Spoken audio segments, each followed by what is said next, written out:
আয় ঘুমায় মাধুরী তেঁতুল খায় নদীর বাড়ির লোকে বলে বলে খায় আয় রে আয় মাধুরী তেঁতুল খায়। ও বাবা ঘুমালি না? ওই তেঁতুলগুলো নিয়ে গিয়ে নদীতে নিয়ে গিয়ে খেত নাকি? নদীর তীরে তেঁতুল গাছ ছিল। তেঁতুল গাছ ছিল তাই দেখেছো? হবে আমি কেন দেখবো? আমার মা দেখেছে না কি জানি। তাহলে তোমার মাই দেখেছে বোধহয়। মায়ের মুখে শুনেছি তাই আমি বলেছি।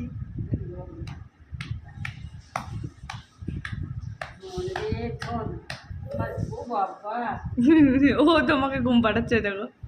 ও বাবা কোথায় ঘুমছ? ঘুম করো শোনা। বান্ধবী তেঁতুল খেয়ে নেবে বুবু, ঘুমা। বান্ধবী তেঁতুল খেয়ে নেবে। ঘুম করো।